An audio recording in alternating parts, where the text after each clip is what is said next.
تلخی، ناراضگی، نفرت، اور پھر اس میں جب شدت آئے تو عداوت، اور پھر اس کے نتیجے میں بننے والی بے حسی، بے مروتی، اور پھر جب یہ چیزیں پک جاتی ہیں تو پھر مفاد پرستی، اپنی ذات کا طواف، یہ بندہ مومن کی شان نہیں۔ فقیروں، درویشوں، حضور کے غلاموں کا یہ طریقہ نہیں۔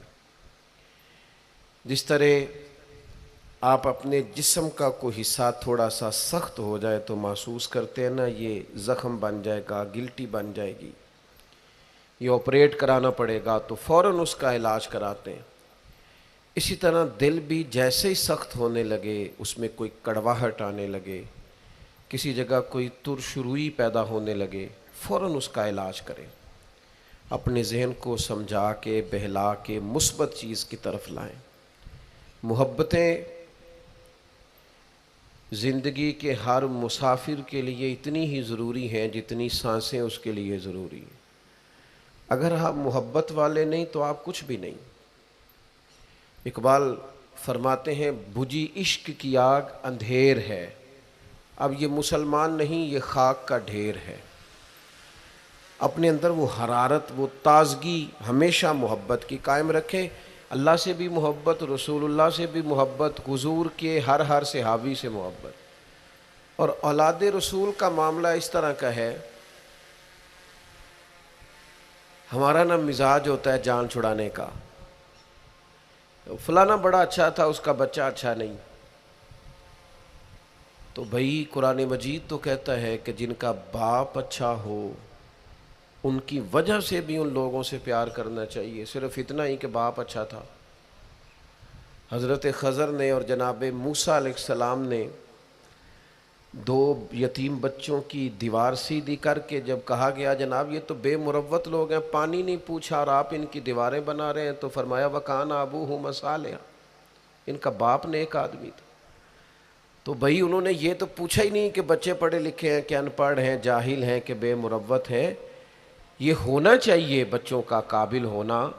اگر وہ پیشوائی اور مقتدا بننا چاہتے ہیں تو پھر ضرور آپ ان کی ڈگریاں دیکھیں، لیکن کچھ عزتیں والدین کی وجہ سے، محض کسی کی اولاد ہونے کی وجہ سے بھی ہوتی ہیں، ان میں ڈگریاں اور اسناد نہیں دیکھی جاتی۔ آپ مقتدا نہ بنائیں، پیشوا نہ بنائیں، لیکن جو نیکوں کی اولادیں ہوں ان کا احترام تو کریں، ان کے لیے جذبات تو پیدا کریں، آپ کی طبیعت میں گنجائش تو ہو ان کے لیے۔ جان چھڑاتے ہیں لوگ، فلانا بڑا اچھا تھا، بچے اچھے نہیں، او چل یار بچے تو اس کے ہیں نا۔ یاد رکھیں اپنے محسنوں کو کبھی نہیں بھولیں، اور ان سے نسبت رکھنے والی چیزوں کو بھی کبھی نہیں بھولیں۔ اور پھر جو نبی پاک کی اولاد ہے نا، خدا را حضور کی اولاد پر کبھی بحث نہ کریں، ان کے حوالے سے کبھی بھی کسی چیز کو موضوع بحث نہ بنائیں۔ آپ کو پتہ نہیں کہ رسول اللہ صلی اللہ علیہ وسلم کی اولاد تو وہ ہے، اللہ تعالیٰ نے ہر ناپاکی اور ہر رجس ان سے دور فرما دیا۔ اپنے دل کو، اپنی قلبی واردات کو قائم رکھیں۔ نبی پاک کی اولاد کا اکرام ہمیشہ اپنے دل میں رکھنا اور جذبات رکھنا، سادات کے لیے، حضور کی اولاد کے لیے طبیعت کے اندر گنجائش رکھنا، اس میں کبھی کوئی کمزوری نہ دکھانا۔ اور دوسری بات یہ کہ ان سے سیکھنا۔ واقعہ کربلا جو ہے نا، وہ انسانی زندگی کے لیے بہت بڑی حرارت ہے۔ ہمارا ایک مزاج بن گیا ہے کہ ہم نہ مشقت کے قائل اور عادی نہیں رہے، سکون تلاش کرتے ہیں۔ اب تو ڈھیر سارے لوگ ایسے ہیں کہ ذرا کوئی مصیبت آئی نہیں تو ان کے ہاتھ پیر پھولنے شروع ہو جاتے ہیں۔ انجانہ خوف اور بے مقصد قسم کی باتیں لوگوں کو ڈراتی ہیں۔ اور پھر میں نے دیکھا ہے کہ اگر ان کو اپنی ذات کے لیے، اپنی اولاد کے لیے، اپنے گھر کے لیے سکون مل گیا ہے، آسودگی مل گئی ہے، وسائل جمع ہو گئے، تو کہتے ہیں مجھے کیا مصیبت بنی ہوئی ہے، اب میں جاؤں، بس کافی ہے۔ قوم کے بچوں کے لیے، ملت کے لیے، وطن کے لیے، دین کے لیے کون جد و جہد کرے؟ میرا گھر سکھی ہے، آسانی ہے، لہذا مجھے مشقت میں پڑنے کی کیا ضرورت ہے؟ کوشش نہیں کرتے لوگ۔ یاد رکھنا اللہ تعالیٰ نے نا انسان کو پیدا ہی مشقت میں کیا، یہ مشقت میں ہے۔ رب فرماتے ہیں میں نے اس کی پیدائش ہی، اس کا خمیر ہی مشقت والا بنایا۔ اللہ کریم نے قرآن مجید میں فرمایا لَقَدْ خَلَقْنَا الْإِنسَانَ فِي قَبَدٍ، فرمایا بے شک ہم نے آدمی کو مشقت میں رہتا ہوا پیدا کیا، پیدا ہی اس کو قبض کیا ہے، مشقت میں رہتا ہوں۔ اس نے مشقت کرنی، بچپن میں بھی مشقت۔ چلیں کچھ تھوڑا سا آپ کو سمجھانے کے لیے بات کر لیتے ہیں۔ پرائمری اسکول میں جانا کتنا مشقت کا کام تھا، ساری رات لوگ منصوبہ نہیں بناتے تھے سویرے چھٹی کرنے کا، وہ کتنی بڑی مشقت کا کام تھا۔ جب 3 مہینے کی چھٹیاں ہوتی تھیں تو وہ، اللہ کرے کوئی میں ایسا جملہ نہ بولوں، اساتذہ بڑے قابل احترام ہوتے ہیں، لیکن ہمارے جو استاد صاحب تھے نا وہ تو صرف ایک آدھ چیپٹر چھوڑتے تھے، باقی کہتے ساری کتابیں لکھ کے لے آنا۔ تو وہ جب وہ سبق دے رہے ہوتے تھے مشقت کا تو بندہ سوچتا تھا کہ چھٹیاں آرام کرنے ملیاں سن یا یہ والی مصیبت کرنے کو ملی تھی، جا چھٹیوں پہ رہے ہوتے تھے، مشقت بڑھ جاتی تھی۔ آج تو ان چیزوں پر ہنسی آتی ہے، مشقت، جد و جہد، ہر لمحے جد و جہد، اور ہر مشقت اپنے ٹائم پر مشقت ہوتی ہے۔ آج آپ سے کہا جائے بہت سارے لوگوں سے پرائمری کا امتحان دینا ہے تو آپ کہیں گے بائیں ہاتھ کا کھیل ہے، بھئی اب بائیں ہاتھ کا کھیل ہے، تب نہیں تھا۔ اور جو آج پرائمری کر رہے ہیں ان کے لیے بھی آج بائیں ہاتھ کا کھیل نہیں۔ ہر مشقت اپنے وقت پر مشقت رہتی ہے۔ کسی وقت کسی چیز کا انتظام کرنا آپ کے لیے بڑا قابل تکلیف ہوتا ہے، آزمائش والا ہوتا ہے، بعد میں آپ سمجھتے ہیں کہ یہ تو کوئی مسئلہ ہی نہیں تھا۔ اللہ نے انسان کو مشقت، ہم نہ سکون ڈھونڈتے ہیں، بس ٹھیک ہے گھر بن گیا، بس ٹھیک ہے اب میں نے بچے پال لیے، بس ٹھیک ہے۔ او بھائی تو نے آگے بڑھنا ہے، تو نے مشقت کرنی ہے، جد و جہد میں رہنا ہے، وقت فرصت ہے کہاں، کام ابھی باقی ہے، نور توحید کا اتمام ابھی باقی ہے۔ یاد رکھیں اگر آج جوانی ہے تو بڑھاپا آئے گا، آج اگر صحت بالکل ٹھیک ہے تو آہستہ آہستہ خدا نخواستہ قوا اور اعصاب کمزور ہونے لگتے ہیں۔ ہمیں نا ذہنی طور پر تیار رہنا ہے۔ لوگ کہتے ہیں جناب پتہ نہیں میں بڑا پریشان ہوں، ایک مشکل ختم ہوتی ہے دوسری شروع ہو جاتی ہے۔ میں نے کہا یہ مشکل نہیں، یہی تو مزہ ہے زندگی کا۔ اللہ کہتا ہے میں نے تجھے مشقت میں پیدا کیا ہے، اور تو کہتا ہے کہ آسانی ہو جائے۔ اب یہ تو نہیں نہ ہوگا، جس نے جیسا پیدا کیا ہے بات تو اس قادر مطلق کی چلے گی، تیری نہیں چلے گی جب اس نے پیدا ہی مشقت میں کیا ہے۔ حضرت زید بن ارقم رضی اللہ تعالیٰ عنہ بیمار تھے، یہ ذرا بات سننا میرے کریم کی۔ اللہ کے پیارے حبیب علیہ السلام تیمارداری کے لیے تشریف لے گئے تو حضور سید عالم علیہ السلام نے جا کر جناب زید بن ارقم کی طبیعت کو دیکھا تو کمزوری تھی اور وہ پریشان بھی تھے۔ تو حضور علیہ السلام کو اللہ تعالیٰ نے غیب کے خزانوں کی کنجیاں عطا فرمائی ہیں۔ قریب مسکرا کے فرمانے لگے زید اس بیماری سے پریشان نہ ہو، اس سے تو آپ نے ٹھیک ہو جانا ہے۔ اس روایت پر خاص غور کرنا کیا کہہ رہا ہوں، فرمایا اس سے آپ نے پریشان نہیں ہونا، اس سے تو آپ نے ٹھیک ہو جانا ہے، مسئلہ ہی نہیں۔ ہاں اس کے بعد ایک وقت آئے گا آپ کی آنکھوں کی بینائی رخصت ہو جائے گی اور عمر بھی آپ کی لمبی ہوگی، یعنی ایک بڑھاپا، ایک نظر چلی جائے گی۔ اب آپ یہاں غور کریں سرکار تربیت کیا کر رہے ہیں۔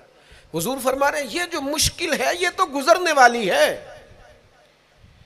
اس کے بعد جو مشکل آنے والی ہے وہ اس سے بڑی ہے۔ فرمایا زید اس کے بعد آپ کی بینائی چلی جائے گی اور عمر بھی لمبی ہوگی، تو بتائیے اس وقت کیا کریں گے۔ تو حضرت زید بن ارقم رضی اللہ تعالیٰ عنہ عرض کرنے لگے یا رسول اللہ میں اللہ کی رضا پر ثواب کی نیت سے صبر کروں گا۔ معنی کیا ہے، دکھ قبول محمد بخشا راضی رہن پیارے۔ ٹھیک ہے اگر بینائی جائے گی اور بڑھاپا آئے گا تو قبول کریں گے، رب کی رضا کے لیے ثواب کی نیت سے صبر کریں گے۔ ایسے بھی کبھی دنیا میں میدان لگتے ہوں گے کہ بیماری آئے گی، بتایا جا رہا ہے اور پوچھا جا رہا ہے کہ تو کیا کرے گا، تو بتا رہے یا رسول اللہ صبر کروں گا، تو نتیجہ بھی وہیں بیان ہو رہا ہے، یعنی سارا سودا نقد و نقد۔ اسی وقت ہتھیلی پہ سرسوں جم رہی ہے، حضور نے فرمایا کیا کرو گے؟ یا رسول اللہ صبر کروں گا اللہ کی رضا کے لیے، ثواب کی نیت سے۔ تو حضور فرمانے لگے اگر تو صبر کرے گا تو پھر نتیجہ سن، اللہ تجھ سے حساب نہیں لے گا، بغیر حساب ہی جنت عطا کر دے گا۔ او میرے بھائی، ایک مشکل سے آپ گزر گئے، اب آپ کو اگلی مشکل کے لیے تیار رہنا ہے۔ بدر ہو گیا، معرکہ بدر ہو گیا، بہت بڑی کامیابی سمیٹ کے مسلمان لوٹ آئے، پورے کفر پر دھاک بیٹھ گئی، بڑے بڑے موٹے کافر سارے بدر میں مارے گئے، ابو جہل مارا گیا، عتبہ عتیبہ مارے گئے، چوٹی کے کافر مارے گئے، تو کیا اس کے بعد پھر معاملہ ختم ہو گیا؟ اتنی بڑی فتح سمیٹ کر مسلمان آئے، لیکن تھوڑے ہی عرصے کے بعد احد میں جانا پڑا۔ بھئی آپ تو فتح یاب ہو گئے، کامران ہو گئے، اور اس وقت 313 تھے، اب تو 1000 تعداد ہو گئی، لیکن اس کے بعد جو مشکل آئی اس سے بڑی آئی۔ 70 صحابہ شہید ہوئے، سعد بن ربیع شہید ہوئے، حضرت عبداللہ بن جہش شہید ہوئے، حضرت امیر حمزہ کا سارا وجود کاٹ دیا گیا، آنکھیں نکال دی گئیں، ہونٹ کاٹ دیے گئے۔ اس کے بعد جو مشکل آئی اس سے بڑی تھی، صبر سے برداشت کی۔ حالات ٹھیک ہو گئے؟ نہیں، خندق تیار ہے، معرکہ تیار ہے، اور قحط کا زمانہ اور کڑاکے کی سردی، بھوک کا یہ عالم کے لوگوں نے پیڑ پہ پتھر باندھ لیے، لیکن خندق کھودنی ہے، میدان میں رہنا ہے۔ یہ معاملہ ختم ہوا تو کیا بات دب گئی؟ عمرے کے لیے گئے تو انہوں نے حدیبیہ میں روک لیا۔ اب کیا یہاں معاملہ رکا؟ نہیں، پھر فتح مکہ کی باری آئی، پھر تبوک۔ میرے رسول پاک علیہ الصلوۃ والسلام نے پوری دنیا پر اسلام کا جھنڈا لہرا دیا، کہاں کہاں تک اسلامی سلطنت پہنچ گئی۔ جناب عمر کے زمانے میں وہ قادسیہ کے علاقے، روم، ایران، تو کیا قربانیاں ختم ہو گئیں؟ بس طاقت آ گئی، قوت آ گئی، ہمت آ گئی، ہزاروں علاقے زیر نگیں آ گئے، ختم ہو گیا معاملہ؟ نہیں، جناب عمر شہید ہوئے، پھر حضرت عثمان شہید ہوئے، حضرت علی نے 9 سال یا 13 سال کی عمر میں جہاد شروع کیا تھا، عمر میدانوں میں گزری، پھر مولا علی شہید ہوئے۔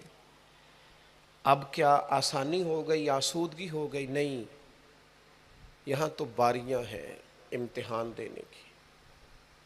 امام حسن کی باری آئی تو زہر دے دیا گیا، انتڑیاں کٹ کٹ کے گرنے لگیں، اور حسن ابن علی کا جب جنازہ اٹھا تو سب سے زیادہ رو رو کے پلو سید عائشہ صدیقہ کا بھیگ گیا، اور جو سب سے زیادہ ستاتا تھا مروان، وہ بھی ایک نکر میں کھڑا ہو کے رونے لگا۔ تو کسی نے کہا ساری زندگی تو نے فاطمہ کے بیٹے کو ستایا ہے، ظالم آج روتا کیوں ہے؟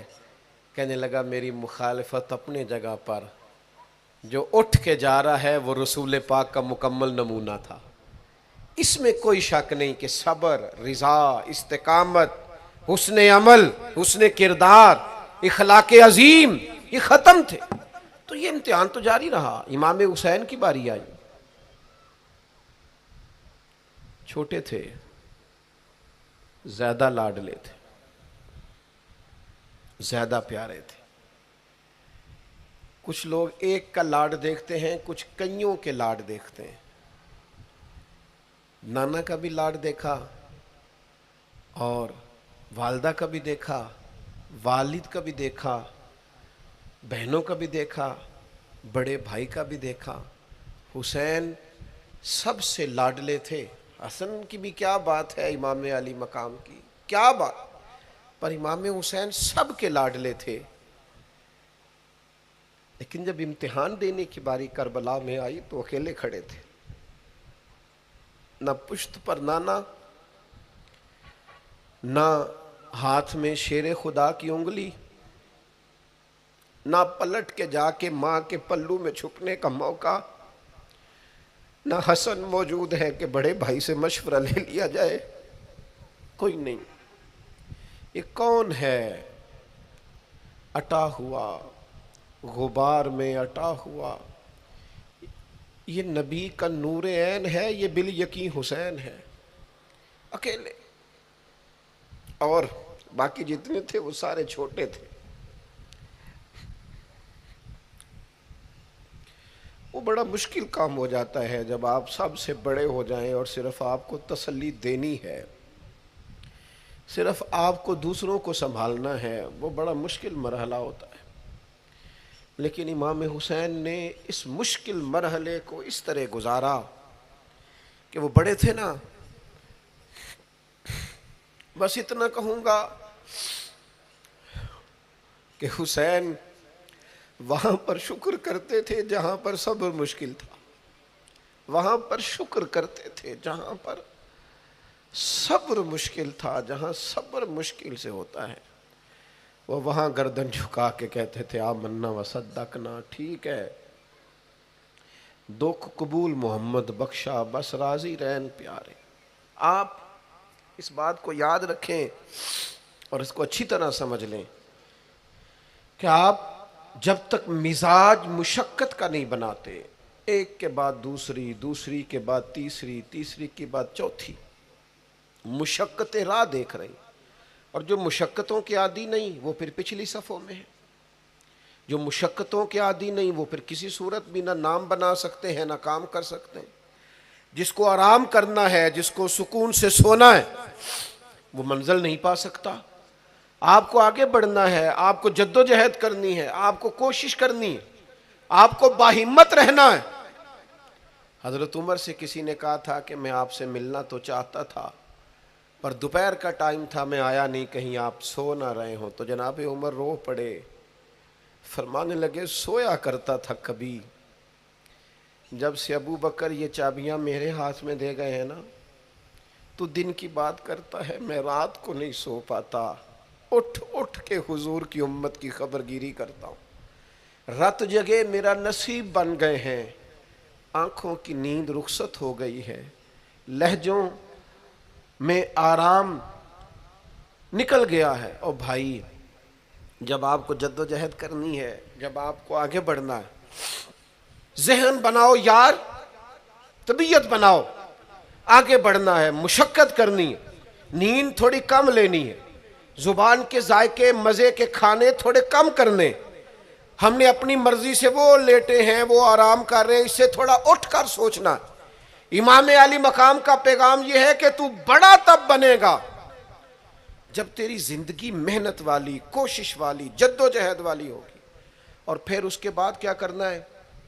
ایک کوشش کرنی ہے۔ اس کے بعد اگلا کام یہ ہے کہ جہاں رب رکھے نا وہاں رہنا بھی ہے، اس کی رضا پہ۔ جب آپ مسلمان ہوتے ہیں نا، کلمہ پڑھتے ہیں، تو ہم اعلان کرتے ہیں آج کے بعد فیصلے میرے نہیں چلیں گے، فیصلے اللہ کے چلیں گے۔ لیکن پریشانی پتہ کب ہوتی ہے؟ جب ہم فیصلہ اپنی مرضی کا مانگتے ہیں۔ او بھائی جب تو مالک کا غلام ہے، بندہ ہے، تو پھر دکھ کس چیز کا نام ہے؟ کسی درویش نے کہا تھا دکھ کس چیز کا نام ہے کہ اللہ کی مرضی اور ہے اور تیرا ارادہ اور ہے۔ تو کہتا ہے بات اس طرح بنے جس طرح میں چاہتا ہوں، اور رب کہتا ہے نہیں میں نے فیصلہ کر لیا ہے، پھر تو دکھی ہوتا ہے۔ سکھی بھلا کون ہوتا ہے؟ جو رب کر دے وہ کہے بالکل ٹھیک ہے، وہ کہے بالکل۔ اور قرآن مجید نے اسے بیان کیا، رضی اللہ عنہم ورضوا عنہ۔ یہ کربلا کا دوسرا پہلو، ایک پہلو مشقت جد و جہد، ایک پہلو یہ کہ رضی اللہ عنہم ورضوا عنہ۔ اللہ کہتا ہے میرے بندوں کی شان یہ ہے کہ اللہ ان سے راضی ہے اور وہ اللہ سے راضی ہے۔ اللہ ان سے راضی ہے اور وہ بھی راضی ہے اللہ سے۔ اللہ نے جہاں رکھا ہے وہ اللہ سے، ایک پہلو یہ ہے کہ اللہ راضی ہو جائے، ایک پہلو یہ ہے کہ بندہ راضی ہو جائے۔ رب فرماتا ہے ذالک الفوز العظیم، وہ اللہ سے راضی، اللہ ان سے راضی، یہ بہت بڑی کامیابی ہے۔ امام محمد غزالی رحمۃ اللہ علیہ سے کسی نے کہا تھا زیادہ مشکل کیا ہے، اللہ کا راضی ہونا کہ بندے کا؟ تو امام صاحب فرمانے لگے رب تو مہربان ہی بڑا ہے، بڑی جلدی راضی ہو جاتا ہے۔ دو صرف آنسو بہائے سچی توبہ کے مالک راضی ہے. کسی غریب کی مدد کر دے اخلاص سے اللہ راضی ہے. اللہ تو جلدی راضی ہو جاتا ہے, مشکل یہ ہے کہ بندہ نہیں راضی ہوتا. یہ اس نے ہر روز ایک نئی امید لگائی ہوئی ہے, ہر روز اس کا نیا رنگ ہے, یہ راضی نہیں ہوتا. حضرت موسیٰ علیہ السلام نے اللہ کی بارگاہ میں عرض کی, مالک میری قوم یہ عرض کرتی ہے کہ تو بتا تو ہم سے کیسے راضی ہوگا. حضرت موسیٰ اپنی قوم کی عرض لے کر مالک کی بارگاہ میں کوہ طور پہ حاضر ہے. او یارو اسے دل کی تختی پہ لکھ لینا. عرض کی مالک میری قوم کہتی ہے رب کریم کے حضور عرض کریں کہ ہمیں بتائے ہمارا رب ہم سے کیسے راضی ہوگا. تو حضرت کلیم کہتے ہیں جب رب کی بارگاہ میں عرض کیا تو مالک نے فرمایا ان سے جا کے کہو وہ مجھ سے راضی ہو جائیں, بس وہ راضی ہو جائیں میں بھی ان سے راضی ہو جاؤں گا. حضرت سیدنا عبداللہ ابن عمر رضی اللہ تعالیٰ عنہ کا صاحبزادہ بڑا سخت علیل ہو گیا. بچے بیمار ہو جائیں تو تکلیف بڑی ہوتی ہے انسان کی طبیعت کو. حضرت عبداللہ ابن عمر کے بیٹے بڑے سخت علیل ہو گئے. جناب عبداللہ ابن عمر بڑے پریشان ہیں, کبھی ادھر جاتے ہیں کبھی ادھر جاتے ہیں, اس حکیم کے پاس اس طبیب, سخت پریشان. آپ کے دوست احباب دیکھتے ہیں کہ حضرت عبداللہ ابن عمر بڑے سخت آزمائش میں, بیٹے کا انتقال ہو گیا, صحت نہ ہو سکی, اللہ کا حکم آ گیا. اب یہ جو انتقال ہے یہ ظاہر ہے بیماری سے زیادہ مشکل کام ہے, بیٹا چلا ہی گیا ہے. لیکن وہ لوگ کہتے ہیں جب ہم بعد میں تعزیت کرنے کے لیے گئے تو جناب عبداللہ ابن عمر کو بڑا مطمئن دیکھا. تو ہم نے عرض کی کہ حضور اس وقت تو وہ صرف بیمار تھا تو آپ زیادہ تسلی میں نہیں تھے اور اب آپ بڑے تسلی میں محسوس ہوتے ہیں, وجہ؟ تو فرمانے لگے جب تک میری ذمہ داری تھا نا میں پریشان تھا, اب خدا کے کرم اور رحمت کی جگہ پہ چلا گیا, اللہ کا فیصلہ آ گیا ہے اور میں سمجھا ہوں کہ میرا رب اسے اپنی بارگاہ میں بلانا چاہتا ہے, لہذا میں پورے طور پر مطمئن, اب میں اللہ کی رضا پہ پوری طور پر راضی ہوں. میرے عزیز جب تک یہ رضا حاصل نہیں, کیا لطیف انداز ہے. وہ ہمارے ایک بڑے زبردست رائٹر تھے صاحبزادہ خورشید احمد گیلانی مرحوم, ان کا ایک مضمون چھپا ایک دفعہ, امت کا پہلا صوفی. تو وہ ٹائٹل دیکھ کر مجھے بڑی تجسس ہوا کہ کس کو, چونکہ ہم صوفیاء کی جماعت ہیں, کس بزرگ کا تذکرہ کیا انہوں نے, امت کا سب سے پہلا صوفی. تو جب مضمون کھولا تو امت کا سب سے پہلا صوفی انہوں نے جناب صدیق اکبر کو قرار دیا. فرمایا یہ پہلے درویش ہے اس امت کے, حضرت ابو بکر صدیق. حضرت ابو بکر صدیق علیل ہو گئے, بیمار ہو گئے, تو یہ دیکھیے ذرا ان کا انداز تصوف. تو یار دوست پتہ لینے گئے تو ایک روٹین ہوتی ہے نا, جب لوگ تیمارداری کرنے جاتے ہیں تو کہتے ہیں کسی ڈاکٹر کو دکھایا ہے. سب لوگ آپ کے گرد بیٹھے ہیں تو کہنے لگے ابو بکر طبیب کو دکھایا ہے؟ فرمانے لگے ہاں طبیب دیکھ گیا ہے, اور طبیب دیکھتا رہتا ہے. تو کہا پھر طبیب نے کیا کہا ہے؟ کہنے لگے طبیب نے کہا فعال لما یرید, طبیب نے کہا ہے بھئی جو میں چاہتا ہوں نا وہ میں کر دیا کرتا ہوں, جو میرا ارادہ ہوتا ہے پھر وہ میں کر دیتا ہوں, وہ طبیب مجھے کہہ گیا ہے, لہذا جو اس کا ارادہ ہونا ہے اس نے. اب وہ جو ارد گرد بیٹھے تھے وہ بھی تو صحابہ تھے نا, اس باریک بات کو فوراً سمجھ گئے, کہنے لگے اللہ تجھے جزا عطا کرے. او یارو تھوڑے دن اگر سکھ سے جینا چاہتے ہو تو ایک ہی علاج ہے, ایک ہی, مالک کی رضا میں راضی رہو. نہ سمجھ آئے تو پھر کربلا والے امام حسین کی طرف دیکھنا, وہ نانا کے کندھوں پہ تھے پھر بھی بڑے خوش تھے, وہ ماں کی گود میں تھے پھر بھی بڑے خوش تھے, شیر خدا کی باہوں میں تھے پھر بھی بڑے خوش تھے, حسن کے ساتھ سفر حج پہ تو بھی بڑے راضی تھے. اور جس دن رجب کے مہینے میں مدینہ چھوڑ رہے تھے تو اس دن بھی کہہ رہے تھے مالک میں تیری رضا پہ راضی ہوں. اور حسین ابن علی رضی اللہ تعالیٰ عنہ نے ہمیں یہ معیار دیا ہے, جس دن شبیہ مصطفیٰ علی اکبر ان کے گھر میں پیدا ہوئے تھے حسین اس دن بھی بڑے راضی تھے، اور جب اللہ اکبر کہہ کے زخم کھا کے جناب علی اکبر گھوڑے سے زمین پر تشریف لائے تھے اور جوان بیٹے کو سہارا دے کر انہیں اٹھانا پڑے تھا، حسین اس دن بھی رب کی رضا پہ بڑے راضی تھے۔ اور جب چھوٹا سا بیٹا ان کی گود میں اس کی سانسیں اکھڑ رہی تھیں تو امام علی مقام اس وقت بھی اپنے رب کی رضا پہ بڑے ہی راضی تھے۔ حد ہو گئی، جس گلے کو محبوب چومتے تھے اس وقت بھی حسین راضی تھے، اور جب اسی گلے پہ خنجر چل رہے تھے تو امام علی مقام نے یہ نہیں کہا کہ مالک میرا اتنا امتحان، آخر میرے مسئلے کب حل ہوں گے، میری مشکلات کب حل ہوں گی، آخر کس وقت، یہ نہیں فرمایا، بلکہ یہ سارا کچھ سہ کے دونوں ہاتھ زمین پہ بچھا کے سجدہ شکر ادا کر کے کہا مالک جہاں تو رکھے حسین وہاں راضی ہے۔ اتنا شکوہ ہے ہماری زندگی، آپ یقین کریں ان باتوں کی بھی دوست دعا کرانے آ جاتے ہیں جہاں دل کرتا ہے کہ انہیں سمجھائیں کہ یار نہ کہیں تو ٹھہرنا اپنے رب کی رضا پہ۔ یار دیکھو چھوٹی بات نہیں، حضرت انس بن مالک کہتے ہیں 10 سال میں نے نبی پاک کے گھر میں نوکری کی ہے، 10 سال، 10 سال، 1 سال کے بعد لوگ اکتا جاتے ہیں، سارا پتہ چل جاتا ہے، اس کے بعد وہ چاہتے نہیں رہتی، بندہ پرانا ہو جاتا ہے، اکرام احترام اللہ ماشاءاللہ وہ نہیں رہتا۔ فرماتے ہیں 10 سال حضور کے گھر میں نوکری کی، پورے 10 سال ایک دفعہ بھی رسول پاک نے اف نہیں کہا۔ فرماتے ہیں ایسا نہیں کہ کبھی کوئی ایسی بات نہیں ہوئی جس سے حضور ناراض ہو، کئی دفعہ ایسے موقع آئے، حضور نے کسی کام سے بھیجا، میں جا کے بچوں کے ساتھ کھیلنے لگا، محبوب آئے، میں ڈر گیا، لیکن حضور نے کچھ بھی نہیں کہا، مسکرا کے فرمایا تمہیں کام بھیجا تھا کر کے کیوں نہیں آئے؟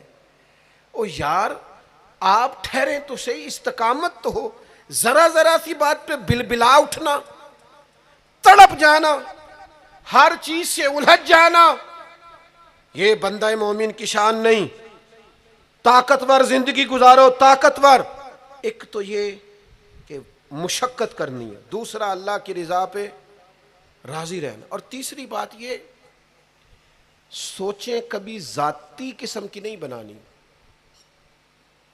سوچیں ملی قسم کی، قومی آفاقی سوچیں۔ اتنے دوست ہماری خانقاہ سے وابستہ ہیں، یہاں کسی آستانے سے وابستہ ہیں، کچھ ہمارے پاس مدرسے میں پڑھتے ہیں، کہیں بھی آپ پڑھتے ہیں، آپ کی سوچیں جب تک ملی اور قومی نہیں ہوتی، آپ بہت زیادہ بھی باصلاحیت ہیں تو آپ کوئی کردار نہیں ادا کر سکتے۔ آپ کو اللہ نے جو صلاحیت دی ہے وہ دین کے لیے خرچ کریں، کوئی بھی صلاحیت ہے آپ کی، عزیز وسیع الظرفی وسیع المشرب، آپ اپنی صلاحیت سے قومی فائدہ کریں۔ آپ کیا مطلب ملی باتیں، چھوٹی باتیں، چھوٹا سا ذہن، چھوٹی سی بات، آپ وسیع بات کریں۔ امام بخاری لکھ گئے، ایک مخصوص فقہ کے مقلد تھے امام صاحب، لیکن انہوں نے بخاری میں یہ رنگ نہیں اختیار کیا کہ جو کسی اور مسلک پر چیزیں دلائل کرتی ہیں، فقہ کے مسلک کی بات کر رہا ہوں، کسی اور مشرب پر تو میں نے لینی نہیں۔ انہوں نے کام کیے تو قومی سطح کے کیے، چھوٹے چھوٹے ذہن، چھوٹی چھوٹی باتیں۔ ہمارا ہی مدرسہ نہیں، دنیا میں مدرسے، ہماری خانقاہ نہیں، دنیا میں خانقاہیں۔ ہم اگر ایک دوسرے سے لوگوں کو توڑنے لگیں گے تو ملی کام نہیں ہوگا۔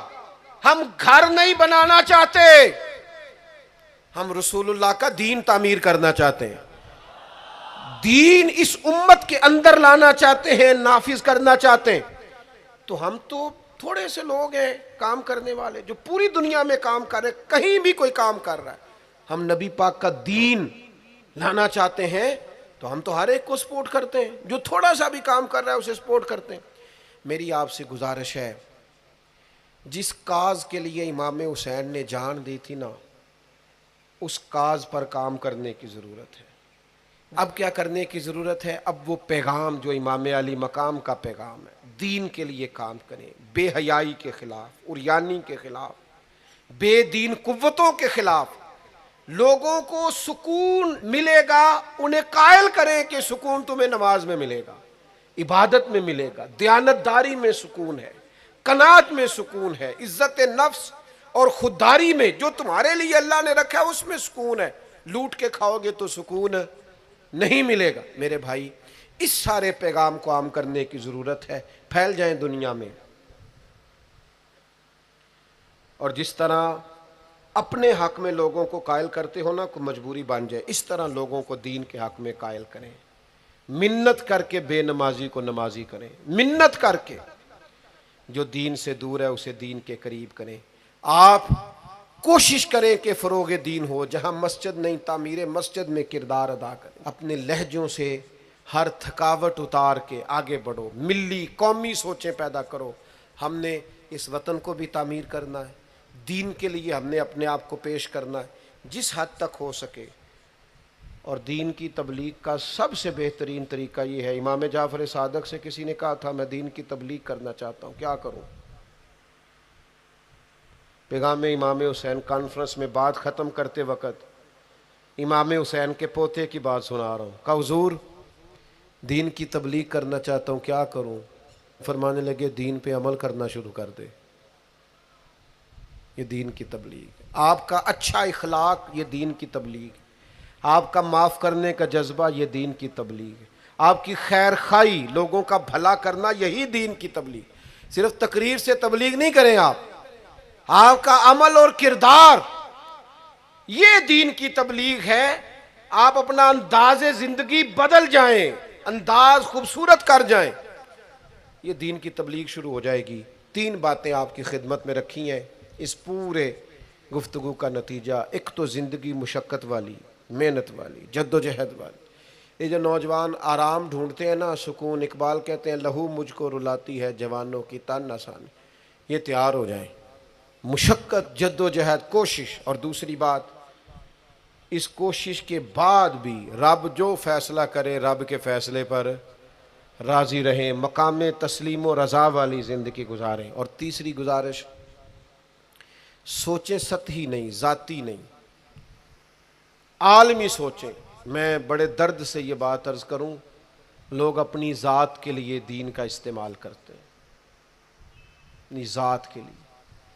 جو میرا ذاتی مخالف ہے میں اسے یزید کہہ دیتا ہوں، میرا ذاتی مخالف۔ ہمارا ذاتی مخالف ہوتا ہے، ہم کہتے ہیں بے ایمان ہو گیا۔ او خدا کے بندے، تیرے سے اختلاف ہوا ہے، تو اسے یزید تو نہ بنا، اتنی بڑی لعنت کا توق تو نے گلے میں ڈال دیا۔ اگر وہ یزید ہے تو اپنے آپ کو کیا سمجھتا ہے؟ اپنا پھر تو نے درجہ کیا بنا؟ اتنی جلدی نہیں، قومی سوچیں پیدا کریں، کوشش کریں کہ آپ ملی کام کریں، آپ لوگوں کو جوڑیں۔ آفاقی تعلیمات ہیں اسلام کی، ان آفاقی تعلیمات میں آپ اپنا وقت گزاریں گے تو آپ محسوس کریں گے زندگی بڑی خوبصورت ہو گئی۔